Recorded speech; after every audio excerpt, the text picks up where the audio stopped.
ठीक है, चलें समझते हैं। इसमें स्टार्ट हमने यहाँ से करा था कि भाई ये दे रखा है शेप, इसमें एरिया वेक्टर के डायरेक्शन को दिखाना था। तो पहला एरिया वेक्टर हमने जो पी क्यू आर एस वाले सरफेस का दिखाया था वो माइनस आई कैप की तरफ आया था, और ए बी सी डी वाले सरफेस का जो हमने दिखाया था वो आया था हमारे पास प्लस आई कैप की तरफ आया था। ये छोटी सी बात थी जो हमने करी थी। उसके बाद से फिर ये वाला सेक्शन जो सवाल लेके आए थे, इसमें से मैंने कहा था कि हमें इलेक्ट्रिक फ्लक्स के बारे में चर्चा करनी है, फ्लक्स के बारे में बात करनी है। ठीक है, एक एक सरफेस के लिए बात कर रहे हैं, और ये सवाल आपने नोट भी कर लिया था। ई एक्स की वैल्यू दे रखी थी, अल्फा की वैल्यू दे रखी है, ई एक्स हमारा कांस्टेंट नहीं है। अच्छा, उसके बाद से डाटा ऐसे चला था। अब इसको आगे बढ़ाते हैं, इस बात को समझते हैं कि होगा कैसे। ये सरफेस है पी क्यू आर एस, ठीक है। सबसे पहले इसके लिए एरिया वेक्टर की बात करूं तो ये छोटा लग रहा है, थोड़ा इसको बड़ा कर देते हैं। ये इसका एरिया वेक्टर का डायरेक्शन है, ये तुम्हारा एरिया वेक्टर का डायरेक्शन तुमने इधर लिख लिया, ठीक है, बढ़िया, डन। अब चुपचाप इस बात का फोकस करो कि अगर मैं simple P Q R S वाले सेक्शन की बात कर रहा हूं तो मेरे पास क्वेश्चन में तुमने नोट किया होगा ई वेक्टर तुम्हारे पास दे रखा है अल्फा और ए, और इसके पावर में 1/2, और ये साथ में यहाँ हमारा आई कैप। ये आई कैप हमने डायरेक्शन लिखा। अब देखो क्या किया हमने, हमारे पास कंडीशन क्या है, फिर से देख लो, हमारे पास कंडीशन क्या है, फिर से देखो, ये देखो यहाँ आओ, मेरे पास ई एक्स बराबर अल्फा एक्स का पावर 1/2 है, अल्फा एक्स का पावर 1/2 है, अल्फा एक्स का पावर। और पी क्यू आर एस वाले शेप के लिए जो मेरा एक्स बन रहा है, मतलब एक्स एक्सिस की जो दूरी बन रही है वो नीचे देख लो, वो ए है, वो ए है, इसीलिए इस ए को एक्स के जगह पे यहाँ लिख दिया। इतनी बात क्लियर होनी चाहिए, इतनी बात क्लियर होनी चाहिए। अब आगे आ जाओ, एरिया वेक्टर के लिए बात करते हैं। एरिया वेक्टर के लिए मैग्नीट्यूड, मैग्नीट्यूड क्यूब का एक फेस स्क्वायर होता है, उसका एरिया ए स्क्वायर। अच्छा, डायरेक्शन माइनस आई कैप की तरफ था, माइनस आई कैप की तरफ था। अब कोई कहेगा फ्लक्स निकालिए, मैं धीरे धीरे हूं, मैं रुक जाता हूं, देखो क्या मैंने सही लिखा है। क्यों ऐसा लिख पाए, क्यों ऐसा लिख पाए, क्योंकि क्वेश्चन ने हमसे कहा था कि ई का जब एक्स कंपोनेंट लिखोगे तो ये आएगा अल्फा, और अल्फा के साथ एक्स, और इसके पावर में 1/2, एक एक करके लिखना चाहते हैं। अब मजे की बात है, एक्स चेंज करूंगा, ई एक्स चेंज होगा। पी क्यू आर एस के लिए x की वैल्यू है हमारे पास a, इसीलिए x के जगह यहाँ a लिख दिया, बस। अब एरिया, एरिया होता है वेक्टर, मतलब मैग्नीट्यूड भी और डायरेक्शन भी। तो मैग्नीट्यूड तो एरिया का a स्क्वायर और डायरेक्शन माइनस आई कैप। देखो माइनस आई कैप क्यों, क्योंकि हमने ये दिखाया है डायरेक्शन, ये देख लो, ये है एरिया वेक्टर का डायरेक्शन। अच्छा ठीक है, ये समझ में आ गया। अब फाई की लड़ाई है, फाई का मतलब होता है this is the value of phi, E dot A, बढ़िया। और मैं किसकी बात कर रहा हूं, मैं बात कर रहा हूं पी क्यू आर एस वाले सरफेस के लिए, पी क्यू आर एस वाले सरफेस के लिए। अच्छा, पहले ई की वैल्यू रखता हूं, ई की वैल्यू ऊपर लिखा है हमारे पास अल्फा, उसके बाद ए, उसके पावर में 1/2, और साथ में आई कैप, साथ में आई कैप। इसमें कोई दिक्कत वाली बात नहीं है, कोई दिक्कत वाली बात नहीं है। ये इलेक्ट्रिक फील्ड का डायरेक्शन है, इलेक्ट्रिक फील्ड का डायरेक्शन है, इलेक्ट्रिक फील्ड का डायरेक्शन है। हमने आई कैप क्यों लगाया, अरे हमने माना कि इधर जो भी जाएगा वो आई कैप होगा, और इधर जो भी जाएगा इस तरफ वो माइनस आई कैप होगा। ई एक्स के डायरेक्शन में, ई एक्स के डायरेक्शन में पॉजिटिव लिखा हुआ है, मतलब पक्का इलेक्ट्रिक फील्ड, पक्का इलेक्ट्रिक फील्ड इस डायरेक्शन में है, पक्का इलेक्ट्रिक फील्ड इस डायरेक्शन में है। ये रहा इसका इलेक्ट्रिक फील्ड का डायरेक्शन। तो एक एक बात गौर से सुन के यहाँ लिख सकते हैं। ये मैंने इलेक्ट्रिक फील्ड लिख दिया, ओके। अब डॉट प्रोडक्ट किसका, एरिया का। अब इस डब्बे में एरिया लिख रहा हूं, एरिया कौन है, एरिया यहाँ लिखा हुआ है, यहाँ लिखा हुआ है। क्या लिखूंगा, ए स्क्वायर माइनस का I cap, this is how we can write the area, this is how we can write the area, done. अब कुछ नहीं है, अब इसका लेना डॉट प्रोडक्ट। अब मजा आ गया, आई को आई के साथ मल्टीप्लाई कर दीजिए, आई को आई के साथ मल्टीप्लाई कर दीजिए, आंसर आ जाएगा। देखो क्या आ गया, ये तुम्हारा फाई आ गया, चेक करना कहीं मैं गड़बड़ तो नहीं कर रहा, माइनस का अल्फा ए का पावर 1/2 और एक बन गया मेरा ए का स्क्वायर। तो ये क्या बन गया, माइनस का अल्फा। ओ जैसी मेरा क्वेश्चन में ध्यान गया, क्वेश्चन में ध्यान गया, इसने कहा है अल्फा को 5 ले लो, इसने कहा है अल्फा को 5 ले लो, तो माइनस का अल्फा के जगह पे 5, और इसको सॉल्व कर रहा हूं, इसको सॉल्व कर रहा हूं, ध्यान से देखना, बेस सेम होने से पावर ऐड होता है, बेस सेम होने से पावर ऐड होता है। एक का पावर 2 है, ये देखो इधर रहा 2 और ये रहा 1/2, यानी कि आधा, 2 और आधा 2.5, यानी कि माइनस का 5, ये रहा ए और पावर में आ जाएगा भैया 2.5। भाई ये होगा, ये होगा, ये आ गया, ये क्या है, ये फ्लक्स है, ये फ्लक्स है। और मजे की बात देखो, फ्लक्स निगेटिव है, यानी कि फ्लक्स निगेटिव भी हो सकता है। हाँ, इस निगेटिव फ्लक्स का मतलब होता है इनकमिंग फ्लक्स, इस निगेटिव फ्लक्स का मतलब होता है इनकमिंग फ्लक्स। अब ये क्यों होता है, अभी 2 मिनट में समझ में आ जाएगा। इनकमिंग फ्लक्स, इनकमिंग फ्लक्स मतलब निगेटिव फ्लक्स। किसी सरफेस के लिए अगर निगेटिव फ्लक्स है, इसका क्लियर मतलब है कि वो इनकमिंग फ्लक्स है। बात पूरी क्लियर होनी चाहिए। मैंने कहा था एक पोर्शन मैं करूंगा, अगला पोर्शन तुमको करना है, अगला पोर्शन तुमको करना है।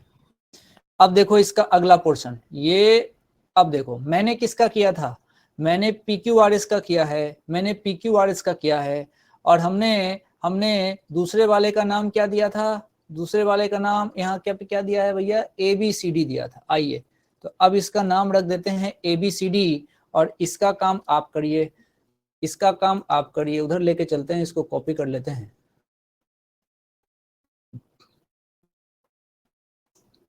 चलिए अब इसको नाम रख देता हूं इसका। अब ये काम तुम करो, ABCD। अब तुम इस फेस के लिए, इस फेस के लिए बताओ फ्लक्स कितना है, इस फेस के लिए बताओ फ्लक्स कितना है।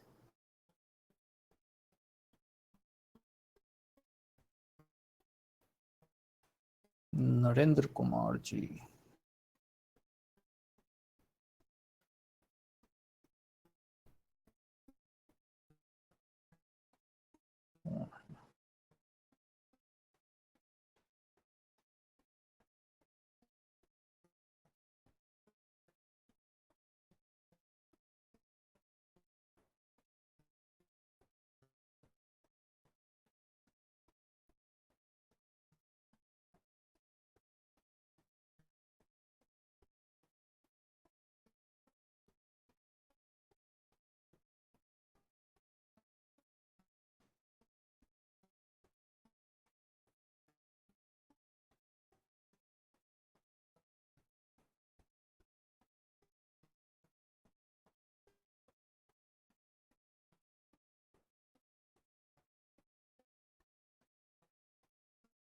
जिसका आंसर आ जाए वो मुझे बताए, मैं आंसर चेक कर रहा हूँ। और PR नंदिनी का तो और चेक करूंगा आंसर, इसने मुझे आंसर दिया नहीं दिया। 5 टें टों टां टों, इतने मोटे मोटे आंसर आए। PR नंदिनी 5A 5/2, 5A 5/2, अच्छा 5A 5/2, अच्छा पक्का, ठीक है। चलो मैं बताता हूं, अगर आपने ऐसा किया तो आप लोग बहादुर हैं और आपने बहुत अच्छा कर लिया। अब इसका एरिया वेक्टर ये रहा भैया, अलग कलर से कर देते हैं, ये एरिया वेक्टर को हमने इधर दिखा लिया, बढ़िया डन। अब मुझे इलेक्ट्रिक फील्ड लिखना है, तुम चेक करना क्या मैं सही कर रहा हूँ। देखो इलेक्ट्रिक फील्ड मुझे चाहिए, क्वेश्चन ने कहा था कि इलेक्ट्रिक फील्ड को अल्फा x का पावर 2 लिखिए, क्वेश्चन ने कहा था कि इलेक्ट्रिक फील्ड को अल्फा तो लिखिए, उसके बाद x का पावर 1/2 लिखिए। मैं बोलूंगा भैया x नहीं, यहाँ तो 2a लिखना पड़ेगा, क्योंकि इस वाले दीवार की, इस वाले दीवार की जो दूरी बन रही है यहाँ तक की, वो बन रही है 2a। 2a, अच्छा अच्छा, 2a का पावर कितना? तो क्वेश्चन ने कहा था 1/2, क्वेश्चन ने कहा था 1/2। अच्छा, और है किस तरह इलेक्ट्रिक फील्ड? इलेक्ट्रिक फील्ड तो भैया है आई कैप की तरफ। ठीक है भाई, कोई दिक्कत नहीं है, इतना लिख के साइड कर लेते हैं। अच्छा, अब इलेक्ट्रिक फील्ड आ गया, अब लड़ाई है एरिया वेक्टर की। एरिया वेक्टर की लड़ाई तो हम जीत चुके हैं पहले ही, उसमें a का स्क्वायर डन, साथ में ये तो मैग्नीट्यूड लिखा तुमने, सोचो ये तो मैग्नीट्यूड लिखा है। अब लड़ाई डायरेक्शन की है, डायरेक्शन प्लस आई कैप की तरफ, ये तुमने एरिया वेक्टर लिख दिया। अब तो वही खेल कर दो, अब कर दो तुम E डॉट ए, ये आ जाएगा तुम्हारा आंसर। कर सकते हैं, आप जीनियस हैं, कर भी लिया, आप बहादुर हैं। तो ऐसी लड़ाई चलती है। बढ़िया सवाल है, सोचने वाली बात है, आप अब सीख गए, आप आराम से इसको कर सकते हैं। चलिए चलिए, अब इसके बाद, अच्छा हाँ, मैंने कहा 2 मिनट में समझ में आएगा इनकमिंग और आउटगोइंग। बढ़िया, इनकमिंग और आउटगोइंग फ्लक्स का मतलब आपको समझाता हूं कि क्या है। मान लो ये इस तरह का एक मेरे पास सिलेंडर बनाने की कोशिश कर रहा हूं मैं। अगर ये मदद कर दे तो बन ही जाएगा। मदद कर देते हैं ये कभी कभी, मदद कर देते हैं ये कभी कभी, कर ही दिया है थोड़ा बहुत। अब जरा देखिए, मान लीजिए कि इस तरीके से, ध्यान सुनना, सारा कॉन्सेप्ट यहाँ से क्लियर हो जाएगा इनकमिंग आउटगोइंग का। ये लाइन ऐसे इलेक्ट्रिक फील्ड, बहुत बढ़िया, ऐसे सीधा करते जा। मैं कैसे बनाऊं, तू सीधा कर दे भाई, तू बहुत अच्छा इंसान है, शाबाश। अब ये इलेक्ट्रिक फील्ड इस तरीके से, इस तरीके से, ये जाने दो जाने दो जाने दो, इस तरीके से। थोड़ा और निशान बना देता हूँ, ये देखो, ये ऐसे ऐसे ऐसे। अब देखो ध्यान से, पहले तो इस सरफेस के लिए लड़ाई करो, पहले वाले सरफेस के लिए, पहले वाले सरफेस के लिए। फिर अपन लड़ाई करेंगे दूसरे वाले सरफेस के लिए, पहला सरफेस दूसरा सरफेस। ध्यान से क्या करते हैं, एक ऑब्जर्वर को अंदर बिठा देते हैं, एक ऑब्जर्वर को अंदर बिठा लेते हैं। अब इस ऑब्जर्वर के लिए पूछोगे तो ये लाइन इसके तरफ आ रही है, ये मैंने इलेक्ट्रिक फील्ड दिखाया है, जो पीले कलर से दिखाया है भैया, ये इलेक्ट्रिक फील्ड को दिखाया है। और देखो, अब इसके लिए बोलोगे तो इसके लिए, इस ऑब्जर्वर के लिए ये हो जाएगा इनकमिंग, अंदर जा रहा है। इसके लिए ये हो जाएगा इनकमिंग, ये पलट के देखेगा तो ये वाला इसके लिए होएगा आउटगोइंग, जो इस वाले सरफेस से निकल के जा रहा है। तो ये वाला इधर, ये कहलाएगा आउटगोइंग। इनकमिंग और आउटगोइंग का चक्कर अपने को समझ में आ गया। अब जरा इस पे ध्यान दो, एरिया वेक्टर को मैं रेड पेन से बना रहा हूं, एरिया वेक्टर को रेड पेन। एरिया वेक्टर हम जानते हैं, एरिया वेक्टर अगर क्लोज सरफेस है, क्लोज सरफेस है तो एरिया वेक्टर होता है, क्लोज सरफेस है, एरिया वेक्टर हो, अच्छा देखो देखो पढ़ो, एरिया वेक्टर क्लोज सरफेस के लिए कैसा होता है? ये होता है, एक तो होता है परपेंडिकुलर और दूसरा होता है outward. Outward outward outward outward, तो इसका एरिया वेक्टर आउटवर्ड, मतलब भैया ऐसा। ओके, इसका एरिया वेक्टर आउटवर्ड, मतलब भैया ऐसा। तो ये जो तुमने एरिया वेक्टर दिखा दिया, मजे से रेड पेन से एरिया वेक्टर दिखाया। अब मजे की बात यह है कि दो बार अब गॉस लॉ सोचे, यहां पे अगर सोचे, तुम जीनियस हो, तुम कहोगे इलेक्ट्रिक फील्ड और एरिया वेक्टर के बीच, इलेक्ट्रिक फील्ड और एरिया वेक्टर के बीच अगर मैं तुमसे पूछूं कि यहाँ पे एंगल कितना है, तो तुम कहोगे भैया इलेक्ट्रिक फील्ड अंदर, एरिया वेक्टर बाहर, यानी कि एंगल हो गया 180। और इसके कारण जो फ्लक्स होगा, फ्लक्स में cos 180 डालना पड़ेगा। ई डॉट ए करते हैं तो फ्लक्स आता है, तो फ्लक्स यहाँ पे क्या हो जाएगा, वो हो जाएगा निगेटिव। निगेटिव फ्लक्स को भूलना नहीं है, ई डॉट ए फ्लक्स लिख देता हूं यहाँ, phi phi E dot A. हाँ, अभी हम नहीं जान रहे कि ई डॉट ए के अलावा भी कोई उपाय होता है, लेकिन एक साइंटिस्ट बड़े अच्छे पैदा हुए, नाम था उनका गॉस।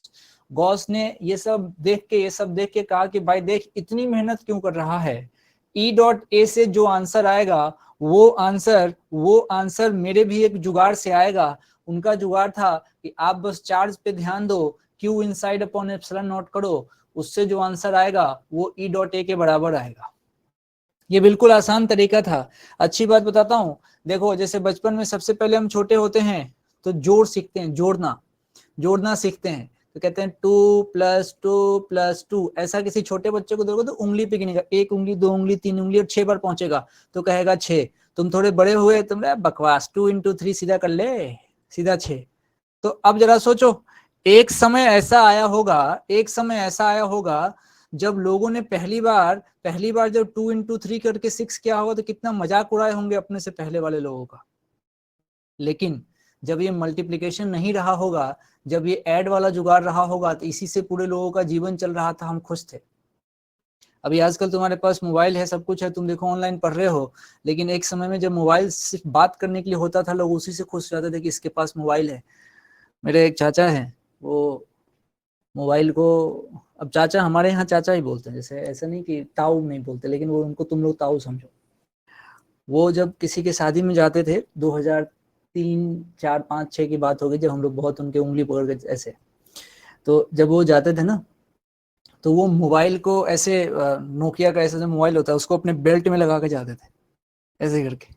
अब अगर मेरे घर वाले कभी ये सुने तो समझ जाएंगे कि मैं किनके बारे में बात कर रहा हूँ। तो ऐसे बेल्ट में लगा के जाते थे मोबाइल, और जानबूझ के उनके मोबाइल पे फोन आता था तो एकदम से प्रॉपर तरीके से फोन पिक करते थे और लोगों को दिखा दिखा के बात करते थे। और जब भी फोन आता था ना, तो अभी तो क्या, फोन से तुम बात करोगे पब्लिक इरिटेट होती थी, उनका फोन आता था तो लोग शांत हो जाते थे, अब देखते थे भाई मोबाइल से बात हो रही। ये बात 2000 के आसपास की है, 2000 के आसपास की है, मतलब 2000 से लेके 2005, 4, 6 इस तरह की बात होगी। उस समय इतना मोबाइल का ऐसा हुआ करता था, और गांव में। तो अभी यही हाल है, अभी हम फ्लक्स निकाल रहे हैं बड़े मोटे तगड़े तरीके से। फिर उसके बाद से गॉस आए, गॉस ने कहा इतनी मेहनत मत करो, इतनी मेहनत मत करो, तुम जो इतनी मेहनत कर रहे हो, गॉस ने कहा कि तुम जो इतनी मेहनत कर रहे हो भाई फ्लक्स निकालने के लिए, तो उन्होंने ऐसा समझाया अपने को कि देख, फ्लक्स निकालने के लिए तू क्या कर रहा, तू कर रहा फाई ई लिख रहा नौटंकी, उसके बाद E.A लिख रहा, तब तुम्हारा आंसर आ रहा है। उन्होंने कहा एक आसान उपाय है, उन्होंने कहा कि एक आसान उपाय है, और आसान उपाय ये है कि तुम बस ये देखो कि सरफेस के अंदर चार्ज कितना है। सरफेस के अंदर सिर्फ और सिर्फ देखो चार्ज, इनसाइड कह लो या इनक्लोज्ड कह लो, इनक्लोज्ड चार्ज देख लो कितना। मैं इनक्लोज्ड को इनसाइड लिखता हूँ, फ्लो में वही आता है, Q enclosed upon epsilon not. मैं ऐसे पढ़ता हूँ इसको, मैं लिखता हूँ Q inside upon epsilon not. तो आप ऐसे ध्यान रखिए। तो गॉस ने कहा कि भाई देख, तुमको तो बड़ी दिक्कत है। गॉस ने कहा कि भाई तुम पहले E.A करोगे तो इलेक्ट्रिक फील्ड चाहिए होगा उसके लिए, फिर एरिया वेक्टर चाहिए होगा, फिर उसके बाद से इनके बीच का एंगल निकालोगे, तब जाके आंसर तक पहुंचोगे। इतनी मेहनत मत करो, बस देखो कि सरफेस के अंदर चार्ज कितना है, चार्ज कितना है अपॉन एप्सिलॉन नॉट। अब मैंने बोला सरफेस, लेकिन ये जो सरफेस है, इस सरफेस का जो पूरा नाम होता है वो भी उन्होंने अपने नाम से ही रख लिया। बोला कि भाई मैंने काम आसान किया है तो मेरा नाम चलेगा, तो उन्होंने सरफेस का पूरा नाम दे दिया गॉसियन सरफेस, गॉसियन सरफेस। अब ये गॉसियन सरफेस जैसा कोई स्पेशल सरफेस नहीं होता है, लेकिन उन्होंने कहा कि भाई देख, ये Q enclosed upon epsilon not है। अब बस तुमको देखना है कि सरफेस के अंदर कितना चार्ज है, बाहर के चार्ज से कोई मतलब नहीं है। उन्होंने ये तरीका बताया, ये तरीका बहुत काम का है।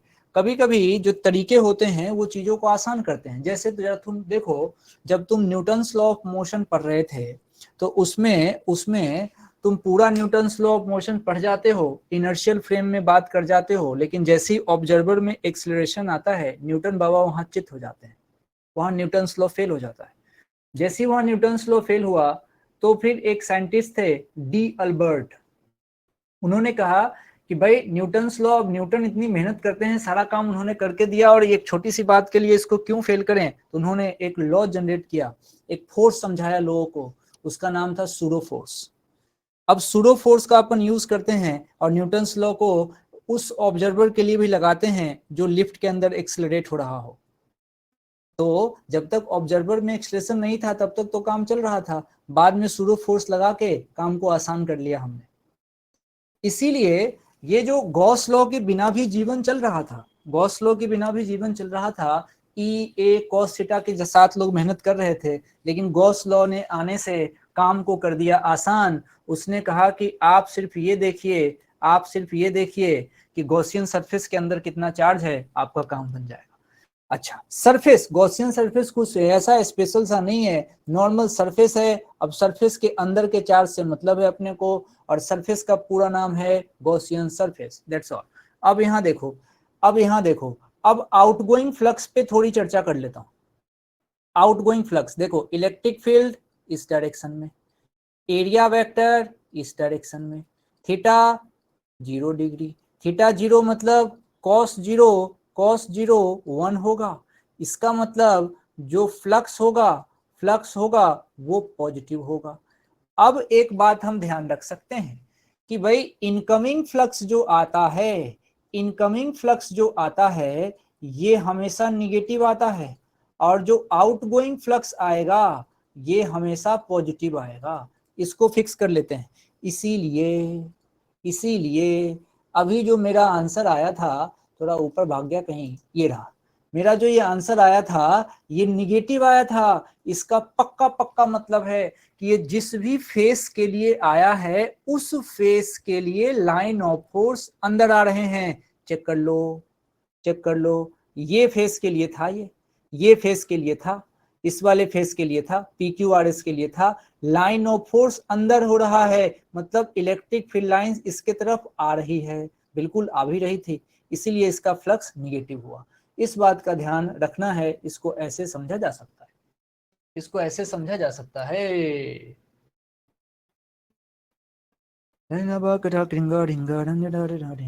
चलिए, तो ये थोड़ी सी गॉस की बात हो गई।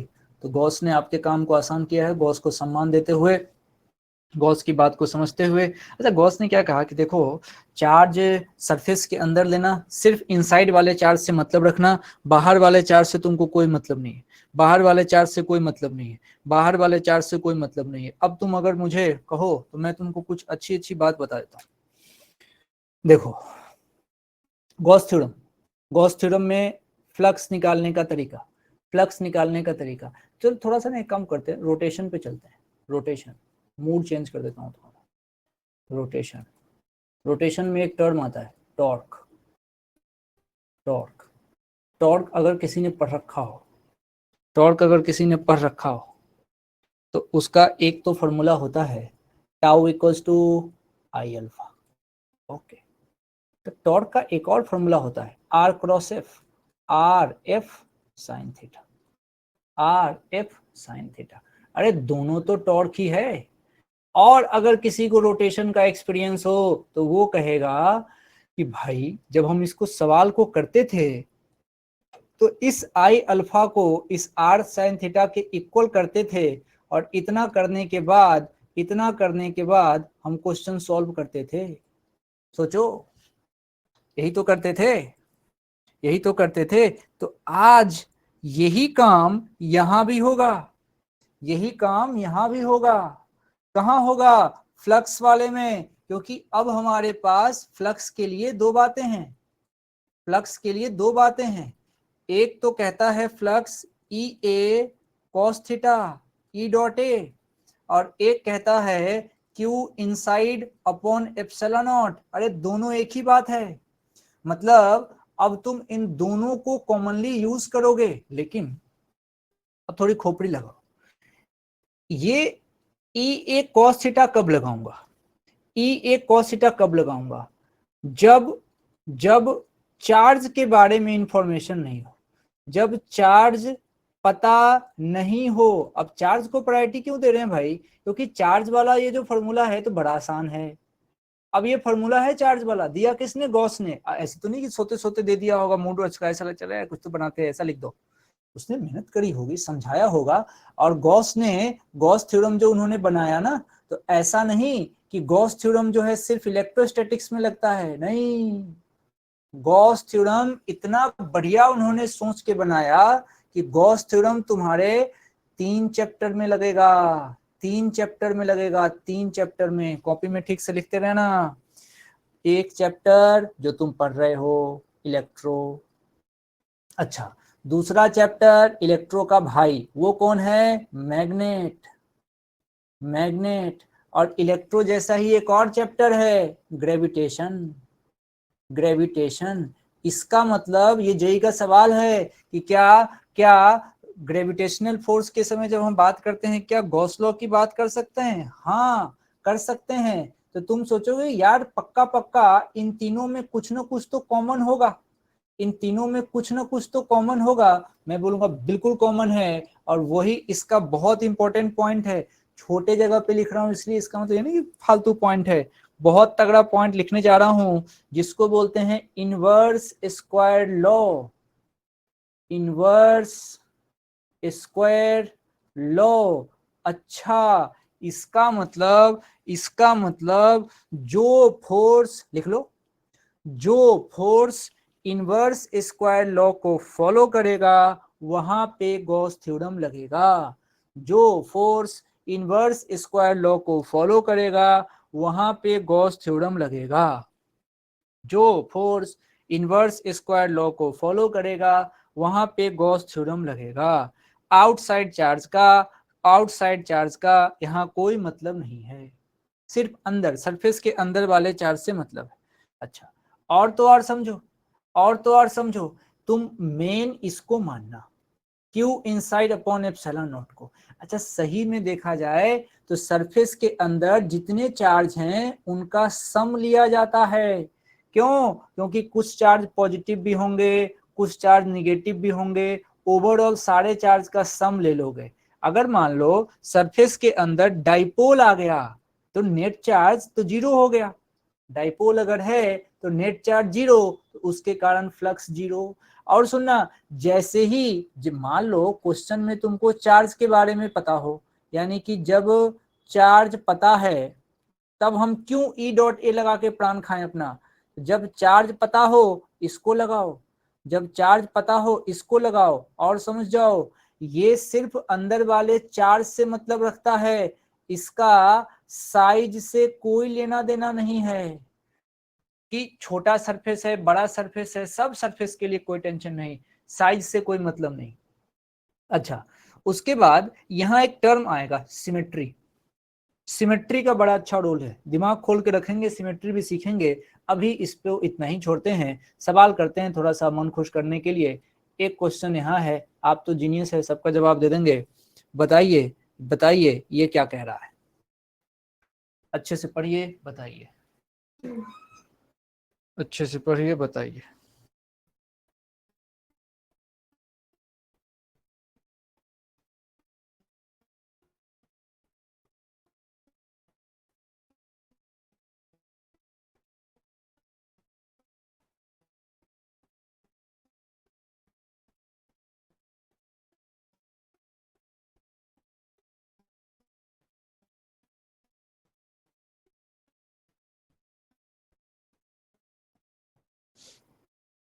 हम्म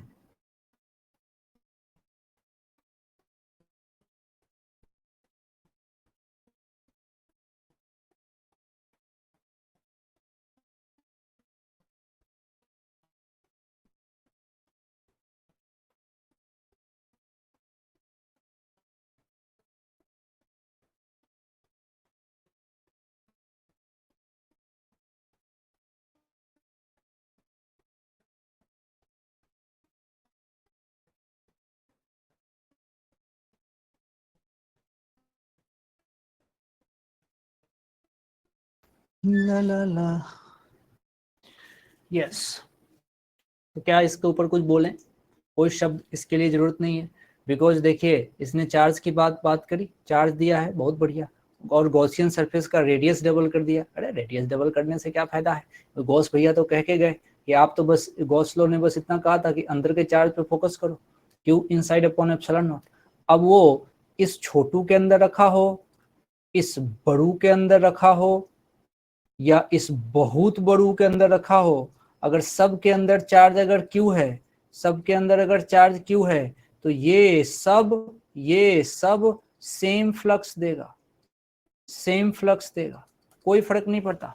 इसीलिए इसका आंसर होगा remains the same. Remains the same, जो आप समझते हैं आप बहादुर हैं।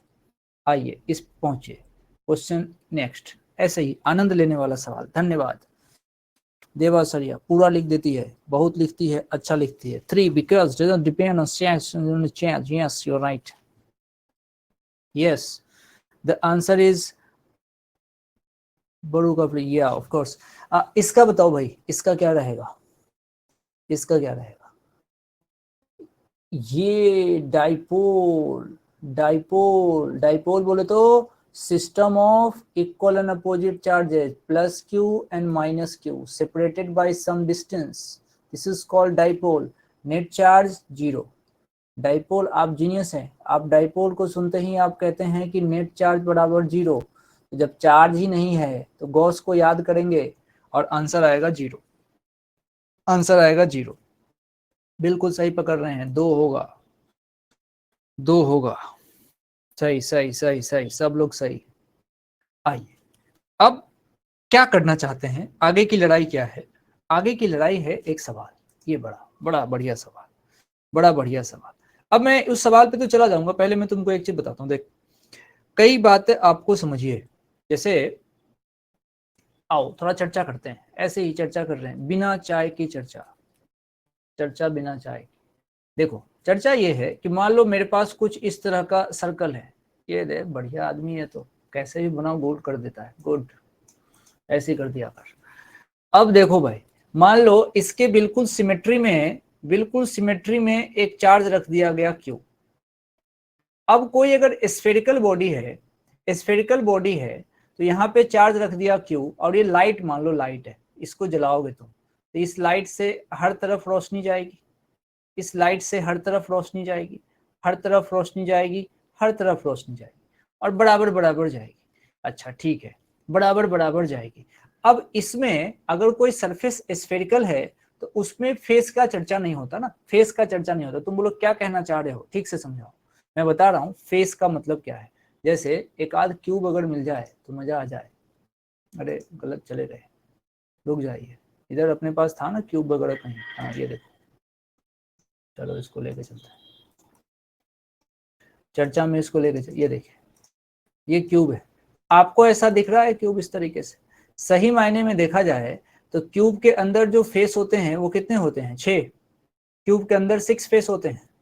अब 6 फेस तो क्यूब के अंदर होते हैं, मान लिया, मान लिया इसके अंदर 6 फेस होते हैं, कोई प्रॉब्लम नहीं है। और ये दिख नहीं रहा है तो दिखा रहा हूं ना, देखो। अच्छा इसको मिला दो, अच्छा अब इसको मिला दो, ऐसा। अब काउंट कर लो, अब काउंट कर लो, 6 फेस, 6 फेस। अब जब इसके 6 फेस हैं तो अब अगर मान लो, अब दिमाग लगाओ, अब यहां पे तुम क्या करो, इस पॉइंट पे, इस एकदम बीचों बीच एक बल्ब जलाओ, एकदम बीचों बीच एक बल्ब जलाओ, और इस बल्ब की रोशनी, इस बल्ब की रोशनी, अब तुम जिस रूम में बैठे हो, अब गोल घर में तो आप होंगे नहीं, आपका रूम या तो क्यूब शेप का होगा या फिर क्यूबॉइड शेप का होगा। आपका रूम या तो क्यूब शेप का होगा या क्यूबॉइड शेप का होगा। अब अपने रूम में गौर से देखिए, जहां कहीं आपके रूम में ट्यूब लाइट लगा हुआ है या बल्ब है, बल्ब वाले रूम में नहीं पड़ना चाहिए, ट्यूब लाइट होना चाहिए। ट्यूब लाइट जिस दीवार पे लटका रखे हो उस दीवार पे रोशनी ज्यादा है, उस दीवार पे रोशनी ज्यादा है, पास पड़ोस वाले दीवार पे रोशनी कम है ना। अच्छा सिर्फ एक ट्यूब पे फोकस करना। अब इमेजिन करो कि वो ट्यूब कमरे के बीचों बीच हवा में लटका दो, और बिल्कुल दीवार एकदम प्लेन कर दो, एकदम से क्यूब बिल्कुल फ्रेश दीवार एकदम से, और बल्ब बीचों बीच लटका दो। तब वो बल्ब, तब वो बल्ब हर हर फेस को equal equal amount of light देगा। यही यहां पे भी तो होता है, फ्लक्स भी यही करता है। फ्लक्स के लिए सिमेट्री की बात आती है, सिमेट्री की बात आती है। अब मैं चर्चा में क्या लेके आना चाहता हूं समझना। गॉस ने क्या कहा था? गॉस ने कहा कि चाहे कुछ भी हो, चाहे कुछ हो जाए, चाहे कुछ हो जाए, टोटल फ्लक्स जो होगा, टोटल फ्लक्स बराबर Q अपॉन एप्सिलॉन नॉट ही होगा। Total flux Q upon epsilon naught ही होगा, टोटल फ्लक्स। हाँ ये ठीक है, टोटल फ्लक्स इतना होगा, लेकिन अब क्या क्वेश्चन लड़ाई करता है, क्वेश्चन कहता है तो टोटल कह रहे हो, लेकिन हर फेस को कितना मिलेगा। तो अब आंसर आता है कि अगर चार्ज बिल्कुल तुमने इस पे रख दिया इसके सिमेट्रिकल, अगर चार्ज को तुमने सिमेट्रिकल रख दिया, अब सिमेट्रिकल लिखने की जगह नहीं है, आप समझ लीजिए, सिमेट्रिकली रख दिया, इसका मतलब हर फेस को इक्वल मिलेगा, हर फेस को इक्वल मिलेगा। चार्ज सिमेट्री होना जरूरी है। अरे किसी स्फीयर का सिमेट्री क्या होगा, वो तो बीच में कहीं भी रखो तो दीवारी। फेस की चर्चा कब होगी, फेस की चर्चा होगी जब क्यूब बनता है तो फेस की चर्चा होती है। ऊपर छत, नीचे का फ्लोर और बाकी चार दीवार, ऊपर छत नीचे का फ्लोर बाकी चार दीवार, 6 फेस हो गए। हर फेस को बराबर मिलेगा, तो बंटवारा 1/6 into Q upon epsilon not में ही होगा। हर फेस को बराबर मिलेगा, लेकिन इसकी लड़ाई है, हर फेस को बराबर तभी मिल सकता है जब चार्ज बीच में हो, बीच में हवा में लटका दिया तुमने बीच में, तब सबको बराबर मिलेगा। ये छोटी सी चर्चा है, छोटी सी चर्चा है। अब इसको ध्यान रखना, 5 मिनट बाद इसकी जरूरत पड़ने वाली है। मैंने क्या कहा, हर फेस को, फेस इंपॉर्टेंट है, फेस इंपॉर्टेंट है, इसको ध्यान रखिएगा। आइए अब इसी को आगे बढ़ाते हैं, तरीके से बात को समझते हैं। हर फेस को मिलेगा, ठीक है भाई, मान लिया। अब एक दो सवाल पकड़ते हैं, इतना सारा फोटो है ना इसमें। चलो अब देखो, यहाँ है, सब लोग ध्यान से आएंगे। अब क्या कहा मैंने कि अगर, बताना मुझे ध्यान से, यहाँ पे मैंने बिल्कुल बीचों बीच एक चार्ज रख दिया है यहाँ पे, और उसका नाम है क्यू। बीचों बीच एक चार्ज रख दिया, उसका नाम क्यू है। और मैंने तुमसे कहा कि आप बताओ कि इसके फ्लक्स किसके लिए, इच फेस, ये क्या बनाना चाह रहा हूं मैं, क्यूब बनाया है मैंने। तो अभी तुमने किया, तुमने कहा कि भाई हर फेस को क्यू अपॉन 6 एप्सिलॉन नॉट। अच्छा, ये कैसे कहो, चार्ज बीच में सिमेट्रिकली प्लेस्ड है, कोई दिक्कत नहीं है। अब गॉस बाबा ना एक प्रॉब्लम करके चले गए। अब देखो गॉस ने क्या कहा हमसे, गॉस ने कहा कि तुम आंख बंद करके इसको मत लगाओ मेरे फॉर्मूले को, ट्रिक है उनका। उन्होंने कहा कि चार्ज को इनसाइड करना जरूरी है, चार्ज हमेशा इनसाइड होगा, और नहीं है तो तुम करो, चार्ज इनसाइड होगा और नहीं है तो तुम करो, और तुम ऐसे करो कि इनसाइड भी कर लो और चार्ज को सिमेट्रिकली भी कर लो। कोई दिक्कत है क्या, हैंड रेज किया है, क्या समस्या है बोलिए, क्या समस्या है बोलिए। हैंड रेज का मुझे मतलब भी समझा देना कि हाथ उठाना क्या होता है। मैसेज गलती से हो गया, कोई बात नहीं, मैं हमेशा नहीं गुस्साता हूँ, आई एम वेरी हैप्पी पर्सन। वो तो क्या है कि 10 जगह इसने फोन कर दिया था, इसलिए गुस्साया। I am very happy, very cool. चलिए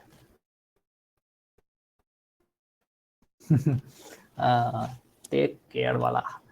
चलो अब इस बात को समझाता हूं, इनसाइड है और सिमेट्रिकली है, नहीं है तो कर लो। अगर ऐसा है, अब मैं लिख देता हूं, नहीं है तो कर लो, नहीं है तो कर लो, नहीं है तो कर लो। क्या बढ़िया बात है कि नहीं है तो आप उसको इनसाइड कर लीजिए। एग्जाम्पल देखिए, ये एक क्वेश्चन लेके आया हूं, ये यहाँ पे एक चार्ज है क्यू, जो कहाँ रखा हुआ है तुम समझ लो। देखो कहाँ रखा हुआ है, एक दीवार के बीच में, एक दीवार के बीच में, बिल्कुल तुम्हारे घर के बीच में नहीं है। सुन लो मेरी बात, ध्यान सुनना क्या हो रहा है भाई।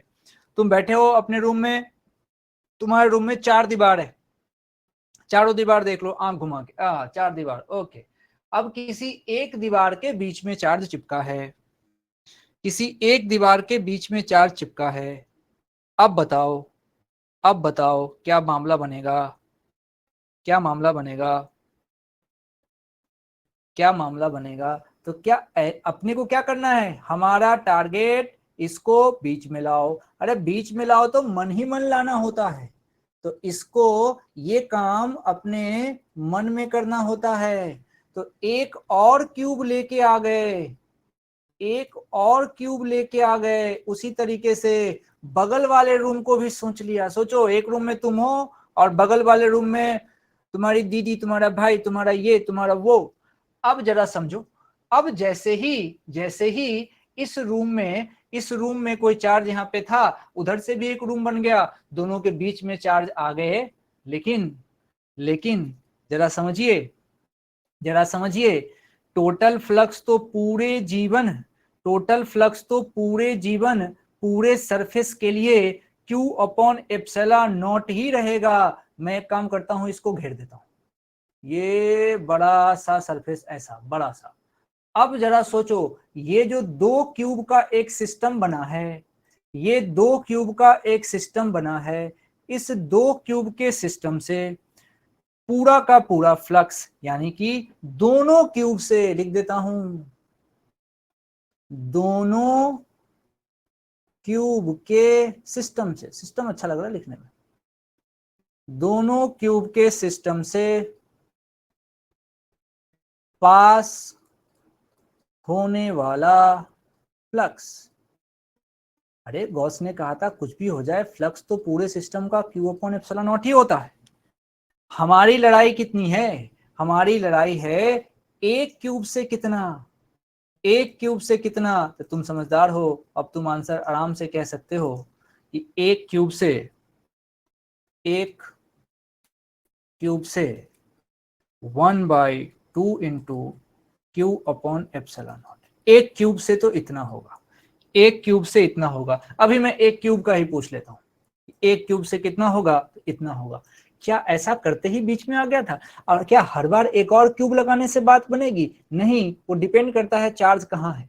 चार्ज कहीं और रख दूंगा, हो सकता है एक से ज्यादा क्यूब अपने मन से जूम करना पड़े। जैसे जैसे जैसे ये प्राण ले लेता है, ये प्राण ले लेता है, ये one of the best question है, ये one of the best question है। इसको स्टार लगाता हूँ, आधी जनता इसमें परेशान रहती है।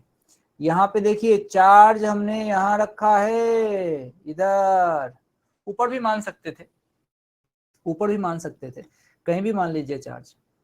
अभी यहाँ पे रखा है, अभी यहाँ पे रखा है।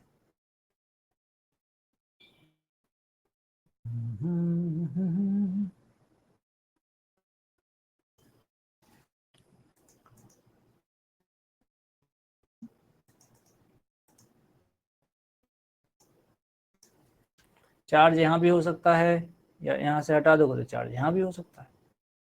यहाँ यहाँ पे चार्ज क्यों, कुछ भी हो सकता है, कुछ भी हो सकता है, कुछ भी हो सकता है। इसका आंसर उसी को आ सकता है जिसने तरीके से सोचा हो। Q upon 8 epsilon not, charge वहां पे रखा है। एक तो इसमें मैं दो सवाल पूछ लेता हूं, क्या करिए, फाइंड, पहला फ्लक्स बताइए क्यूब का, और दूसरा फ्लक्स बताइए वन फेस का। एक तो पूरे एक क्यूब का बता दीजिए, फिर वन फेस का बता दीजिए, और सबसे इंपॉर्टेंट है वन फेस वाला, सबसे इंपॉर्टेंट है वन फेस वाला, वन फेस वाला सबसे इंपॉर्टेंट बताया जाए।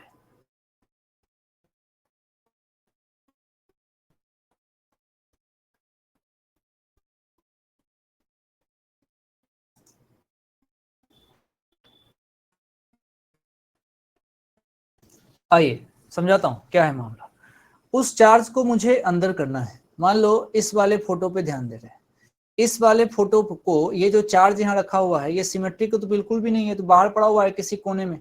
अब उस कोने के चार्ज को अंदर करना है, तो उसके लिए हमने देखो ये काम किया है, ये काम किया है, चार चार क्यूब हमने जोड़े, तो चार्ज क्या हुआ, चार्ज एक के कोने पे ही रह गया, तो प्लस चार और जोड़ दिया, यानी कि टोटल 8 क्यूब जोड़े, टोटल 8 क्यूब, टोटल 8 क्यूब। अरे भाई इसमें ना सोचना पड़ेगा।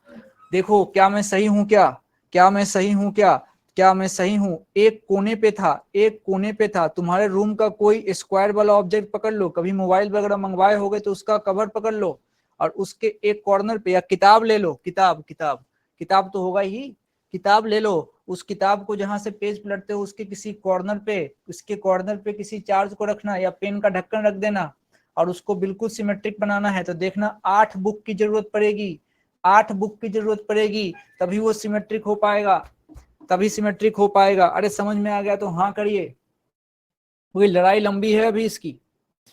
ठीक है, एक हाँ आया है बस। हाँ ठीक है ठीक है।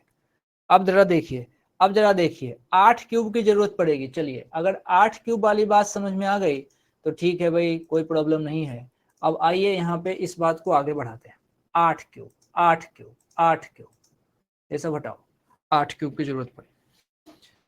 अब हमसे ये कहे कोई कि गॉस ने कहा था कि जितना भी तुम सिस्टम बनाते हो, पूरे सिस्टम के कारण जो फ्लक्स मिलेगा तुमको, पूरे सिस्टम के कारण वो मिलेगा Q upon epsilon not. Gauss ने ऐसा कहा था। अब भाई मुझे तो एक क्यूब का चाहिए, एक क्यूब का चाहिए, तो वो मुझे मिल गया। अब सिमेट्री बटेगा, हमने सिमेट्री कर दिया, तो 1/8 of Q upon epsilon not. इसमें मुझे कोई दिक्कत नहीं है कि ये आ गया Q upon 8 epsilon naught, no problem. Q upon 8 epsilon naught, okay, no problem. Problem अब है, अब जो प्रॉब्लम है उसको समझना। वन फेस की बात है, वन फेस की बात है, और ये इंपॉर्टेंट है, ये इंपॉर्टेंट है। हो सकता है कुछ फेस बेकार हो जाए, ये लिख देता हूं, मन में रखना। हो सकता है, हो सकता है कुछ फेस, कुछ फेस बेकार हो जाए। अभी क्या बोल रहे हो बेकार हो जाए? अरे बोल रहा हूं सही। कैसे बोल रहा हूं समझना, क्योंकि मैंने क्या कहा था कि सब कुछ साथ साथ सोचना पड़ेगा। कुछ फेस बेकार कैसे हो जाएगा उसको समझाता हूं। कुछ फेस बेकार कैसे होगा उसकी चर्चा यहां करते हैं। ये देखिए, आइए, होगा क्या, होगा क्या कि फ्लक्स का, इस पे ये चर्चा हो रही है, बड़ी काम की है, समझिएगा। जो फ्लक्स अपन लिखते हैं वो फ्लक्स हम लिखते हैं मैथमेटिकली ई डॉट ए। अरे देख, अगर किसी चीज का दो फॉर्मूला है, टॉर्क का फॉर्मूला अगर आई अल्फा है और टॉर्क का फॉर्मूला हमारे पास आर एफ साइन थीटा है, तो दोनों अलग अलग रिजल्ट थोड़ी ना दे सकते हैं भैया। डिपेंड करता है सिचुएशन में हमने यूज क्या किया है, लेकिन मतलब तो एक होना चाहिए। अभी जब फ्लक्स का मतलब ई डॉट ए के हिसाब से भी तो अपन चेक कर सकते हैं, ये चेंज कर सकते हैं ना। अब देखो मजे से, ई डॉट ए, ई डॉट ए, ई डॉट ए बोले तो ई ए कॉस थीटा। अब ये जीरो हो जाएगा क्या कभी ना कभी? ये कब जीरो होगा भाई? जब ये किसी ने थीटा को 90 कर दिया, अब ये जीरो हो जाएगा। ओ, थीटा 90 कब हो सकता है? थीटा 90 हो सकता है जब electric field perpendicular to area vector हो जाए। इलेक्ट्रिक फील्ड और एरिया वेक्टर के बीच का एंगल 90 हो जाए, इलेक्ट्रिक फील्ड और एरिया वेक्टर के बीच का एंगल 90 हो जाए, इलेक्ट्रिक फील्ड और एरिया वेक्टर के बीच का एंगल 90 हो जाए। अच्छा, इलेक्ट्रिक फील्ड। अब आओ चार्ज पे, अब आओ चार्ज पे। दिमाग लगाते रहना, सो न जाना, ये उड़ जाएगा, उड़ जाएगा ये, सोता नहीं। इधर देखो, अब भैया समझो। सबसे पहले एक एक करके बात करता हूं। लाल ज्यादा दिखेगा, ये देखो, ये देखो कोने में हूं मैं, कलर दिख रहा है क्या? कोने में हूं मैं, देखो यहाँ पे देखो ब्लैक कलर का, इस कोने पे मेरा चार्ज है, इस कोने पे मेरा चार्ज है। पहले लाइन ऑफ फोर्स दिखाता हूं। लाइन ऑफ फोर्स इसी चार्ज से निकलेगा, ये छत पे, ये लाइन ऑफ फोर्स छत पे, ये लाइन ऑफ फोर्स छत पे, ये लाइन ऑफ फोर्स छत पे, ये लाइन ऑफ फोर्स छत पे, ये लाइन ऑफ फोर्स छत पे। खूब सारा लाइन ऑफ फोर्स छत पे बना दिया, पैरेलल टू द छत लाइन ऑफ फोर्स बना दिया। ओ, पैरेलल टू द छत लाइन ऑफ फोर्स बना दिया, तो छत के लिए एरिया वेक्टर बताओ। देखो लाइन ऑफ फोर्स जो तुमने बनाया भैया, ये तो इलेक्ट्रिक फील्ड है। अब छत के लिए एरिया वेक्टर बनाओ। अरे परपेंडिकुलर नीचे की तरफ आएगा कि नहीं, सोचो सोचो। तो एरिया वेक्टर ये आया, इसका देख, ये इसका एरिया वेक्टर, एरिया वेक्टर कहाँ आएगा, इसका तुम्हारे परपेंडिकुलर आएगा। तो इसमें तो इलेक्ट्रिक फील्ड और एरिया वेक्टर परपेंडिकुलर हो गए, तो ये फ्लक्स तो जीरो हो गया। सोचो, एरिया वेक्टर छत का तुम्हारी तरफ जहां पंखा लटका है। अरे ये समझ में आया क्या, आया क्या? इसका मतलब जितने भी ये सरफेस देख रहे हैं दीवार वाले, सबका एरिया दीवार के परपेंडिकुलर, इसका भी एरिया दीवार के परपेंडिकुलर, लेकिन इलेक्ट्रिक फील्ड दीवार के पैरेलल, इलेक्ट्रिक फील्ड दीवार के पैरेलल, इलेक्ट्रिक फील्ड दीवार के पैरेलल, और एरिया वेक्टर दीवार के परपेंडिकुलर। और इसके चक्कर में तीन दीवार तो ये खा गया, तीन दीवार तो ये खा गया कॉर्नर वाला, तो तीन दीवार तो बेकार हो गए, तीन दीवार तो बेकार हो गए, यानी कि तीन फेस बेकार हो गया, समझो। तीन फेस बेकार, तीन फेस बेकार, तीन फेस बेकार, उड़ गया होगा, उड़ गया होगा। तो पूरे क्यूब को, इस क्यूब को, अभी एक क्यूब का तीन फेस बेकार है, लिख देता हूं, एक क्यूब का तीन फेस बेकार, क्योंकि चार्ज वहां रखा हुआ था, यहाँ पे चार्ज क्यूब रखा हुआ था, एक क्यूब का तीन फेस बेकार। इसका मतलब एक क्यूब का तीन फेस बेकार, तो पूरे क्यूब को कितना मिला था, ये समझने की बात है। पूरे क्यूब को कितना मिला था, एक क्यूब की बात हो रही है, पूरे एक क्यूब के हिस्से में, पूरे एक क्यूब के हिस्से में हमारा था Q upon eight epsilon naught, पूरे एक क्यूब के हिस्से में इतना था। अब एक क्यूब के पास सिक्स फेस होते हैं, समझिए, समझिए। अगर किसी ने ऐसे बांटा हुआ होता कि एक क्यूब के पास सिक्स फेस होते हैं, तो एक फेस को इसका अपॉन सिक्स करता तो उसका आंसर क्यू अपॉन 48 आता, लेकिन तीन फेस बेकार हो गया है, तीन फेस बेकार हो गया है, इसीलिए इसीलिए इसका बंटवारा समझदारी से करना पड़ेगा। ये ओनली तीन फेस में बटेगा, ओनली तीन फेस को सोचो, क्योंकि तीन तो तुमने बेकार कर दिया। इसका मतलब एक फेस के हिस्से में, एक फेस के हिस्से में 1/3 into Q upon eight epsilon naught, यानी कि ये क्यू अपॉन 24 एप्सिलॉन नॉट आएगा, क्यू अपॉन 24 एप्सिलॉन नॉट आएगा। क्या नहीं आएगा, तो वो क्यू अपॉन 48 एप्सिलॉन नॉट अगर कोई सोच रहा है तो ये नहीं आएगा, ये आएगा। ये तो तब आता जब सिक्स फेस यूज होता, सिक्स फेस यूज होता तब इतना आता, कौन सा, ऊपर वाला। अभी तो मात्र तीन फेस यूज हो रहा है, इसीलिए Q अपॉन 24 एप्सिलॉन नॉट आएगा। One of the best question. अरे समझ में आया क्या, अरे सबका आंसर आना चाहिए।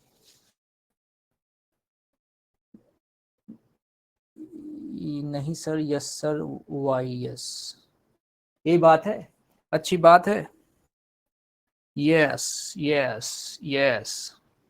चलिए हाँ, अब ये बात अगर समझ में आ गई, तब हम आगे प्रोसीड कर सकते हैं, और ऊपर एक दो सवाल छुपा के रखा हुआ है, उसके पास चलते हैं। अब ये काम तुम करना, ये लो, ये काम तुम करना, अब इसको पढ़ो, ये तुम करो, try by yourself, solve it.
Answer की प्रतीक्षा में हूं, waiting for the answer.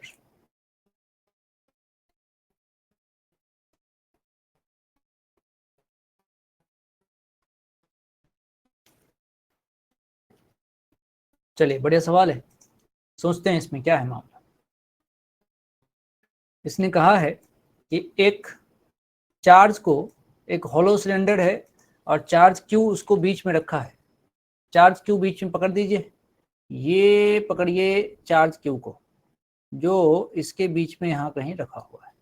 Charge Q यहाँ पे रखा हुआ है। अब बीच में रखने से फायदा ये होगा कि बढ़िया से चारों तरफ ये लाइन ऑफ फोर्स निकालेंगे और वो लाइन ऑफ फोर्स हर तरीके से गुजरेगा। ये कुछ लाइन ऑफ फोर्स ऐसे निकालेगा, कुछ जो है ऐसे निकालेगा, कुछ जो है ऐसे निकालेगा, कुछ जो है ऐसे निकालेगा। जहां जहां से लाइन ऑफ फोर्स निकाल सकते हो, बिल्कुल हर तरफ से सिमेट्रिकली लाइन ऑफ फोर्स निकालेगा। तुमको लाइट बल्ब की फीलिंग आ रही होगी, बढ़िया एक बल्ब जल रहा है और रोशनी चारों तरफ जा रही है। अब मैं सुबह तक लाइन खींचता रहूंगा, अच्छा भी लग रहा है, टाइम पास हो रहा है। अब ये लाइन ऑफ फोर्स यहां से निकलेंगे सिमेट्रिकली हर के लिए बराबर। अब ये चूंकि बीच में है तो हर फेस को इक्वल मिलना चाहिए। अब गॉस ने हमसे क्या कहा था, भाई चाहे कुछ भी हो, पूरे सिस्टम को Q enclosed upon epsilon not मिलता है। मतलब गॉस ने कहा था कि आप इस पूरे सिलेंडर की बात करिए, इस पूरे सिलेंडर को, पूरा का पूरा जो सिलेंडर का सिस्टम है, इसको जो फ्लक्स मिलेगा वो मिलेगा Q enclosed upon epsilon not. हाँ, अब वो तुम्हारे पे है कि तुम्हारे हिस्से में कितने फेस हैं, अब उसमें बांट तुम करो। गॉस तो सिंपल बोल के निकल लिए कि पूरे सिस्टम को Q enclose upon epsilon not मिलेगा, और सिमेट्री है तो बांट लो।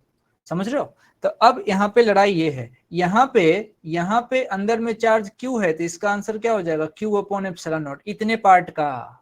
अभी लड़ाई आगे है। इसने कहा कि भाई अब इसमें से प्लेन सरफेस के हिस्से कितना जाएगा। कल ही हमने बात करी थी कि ये जो पाइप वाला सेक्शन होता है ये होता है कर्व्ड, और ये जो होता है ये प्लेन सरफेस ये होगा, और ये भी प्लेन सरफेस होगा। तो दो तो इसके पास प्लेन सरफेस हो जाते हैं और एक इसका पाइप होता है। अब कैलकुलेशन कैसा चलेगा समझिएगा। हमारे पास फ्लक्स आएगा एक तो इसके सर्कुलर वाले पार्ट से, जिसको प्लेन सरफेस बोलते हो, इसको प्लेन सरफेस बोलते हो। इस प्लेन सरफेस के हिस्से से फ्लक्स आएगा, दो प्लेन सरफेस है तो दो बार लिखा। और एक फ्लक्स जो आएगा वो पाइप वाले सेक्शन से आएगा, जिसको तुमने कह दिया कर्व पार्ट। और गॉस ने कहा था भाई पूरी मेहनत कर लो, करते करते परेशान हो जाओ, answer Q upon epsilon naught ही आना है। अच्छा, अब जरा देखना, अब इसको थोड़ा छोटा लिखते हैं। ये तो एज इट इज छोड़ देते हैं कि प्लेन सरफेस से इतना। अब क्वेश्चन कह रहा है कि कर्व सरफेस के हिस्से से जो फ्लक्स लिंक हो रहा है उसका नाम फाई है। क्वेश्चन ने देखो, क्वेश्चन यहाँ है, ये रहा। क्वेश्चन ने कहा कि जो कर्व सरफेस है, किधर गया भैया कर्व सरफेस, फाई कहां गया, देख, phi is the electric flux associated with curve surface. जो कर्व सरफेस के हिस्से से फाई आया तो इसको रख दो फाई, और ये हो गया Q अपॉन एप्सिलॉन नॉट। बस इतना करते ही काम सेट हो गया, काम सेट हो गया। कैसे? ऐसे। अब देखो, अब इसको सॉल्व कर दो, तो 2 into phi plane equals to Q upon epsilon naught minus ये। अब मेरे को एक प्लेन सरफेस के लिए चाहिए था, ए का नाम प्लेन सरफेस ही है, तो फाई प्लेन सरफेस एक, उसके लिए हिस्से में आ जाएगा 1/2, आधा हो जाएगा ये, Q अपॉन एप्सिलॉन नॉट और माइनस का फाई, और यही आंसर हो जाएगा। यही तो बात है, प्लेन सरफेस। अच्छा, कुछ लोग इसको सर्कुलर भी कहते हैं, सर्कुलर कहो प्लेन कहो कोई दिक्कत नहीं। तो एक सिलेंडर के अंदर भाई दो तो हमारे पास सर्कुलर सरफेस होते हैं और एक होता है उसका पाइप जो कि क्लोज सरफेस, ये कर्व सरफेस होगा। ये इसकी बात है। तो आज वाले सेक्शन में ये था। अब हमने क्या क्या तैयार कर लिया समझना, हमने तैयार कर लिया फ्लक्स के बारे में बेसिक इंफॉर्मेशन, और हमने गॉस लॉ का बेसिक इंफॉर्मेशन लिया है। अब जो टॉपिक है मजेदार है, ग्रेविटेशन का भाई, बिल्कुल ऐसा ही चलेगा वहां मैग्नेट में भी, वो है एप्लीकेशन ऑफ गॉस लॉ। तो जाते जाते एक सवाल करके जाइए, ये सवाल आपके सामने पेश किया है, ये करके जाइए, ये करके जाइए। मजा आया? तुमको तो मजा ही आता है जब थोड़ा बहुत बदमाशी चलता है देवा सरिया।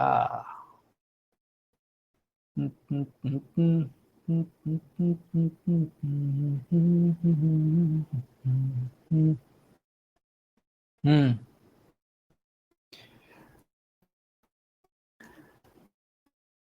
कह रहा है कि if the electric flux entering and leaving a close surface is φ1 and φ2, entering and leaving, ओहो, entering and leaving, incoming and outgoing, incoming flux is taken as negative and outgoing flux is taken as positive. तो incoming and outgoing दोनों के ऊपर विचार कर रहे हैं, तो एक पॉजिटिव दूसरा निगेटिव, एक पॉजिटिव दूसरा निगेटिव, तो घटाइए। तो अब हमसे कह रहा है कि कितना होगा इसका आंसर, बताओ, इसमें तो टेंशन ही नहीं है। तो हमारे पास आने वाला फ्लक्स और जाने वाला फ्लक्स, आने वाला फ्लक्स और जाने वाला फ्लक्स, बढ़िया, सब लोग आंसर दीजिए इसका, पहले सबका आंसर देखना चाहता हूं, सबका आंसर देखना चाहता हूं। 2 कह रहे हैं, 2 कह रहे हैं, लेकिन सब लोग नहीं कह रहे हैं।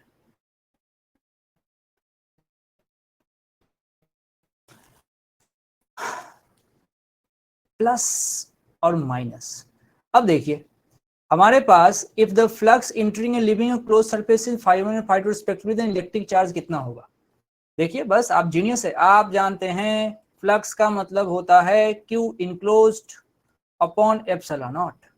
अब Q enclosed upon epsilon naught, अब यहां से Q इनक्लोज्ड की बात होगी तो phi into epsilon naught, phi into epsilon naught, phi की लड़ाई है, फाई की लड़ाई है, इसमें आने वाला भी और जाने वाला भी, जो आ रहा है, जो आ रहा है वो निगेटिव है तो -φ1, जो जा रहा है वो पॉजिटिव है मतलब प्लस का φ2। तो फ्लक्स के जगह पे ये लिखिए और उसको गुना कर दीजिए एप्सिलॉन नॉट से, तो आंसर हो गया। तो आंसर होएगा भैया 2 नंबर, 2 नंबर। ये है बात, आप समझदार हैं, बस अब आराम करिए। जिसको एससी वर्मा का जो क्वेश्चन कोई कह रहा था, एससी वर्मा में जो क्वेश्चन जिसको कहना है बस वो लोग रुकें और बाकी लोग जा सकते हैं। एससी वर्मा में जिसको कुछ कहना है वो रुकें, बाकी लोग जा सकते हैं।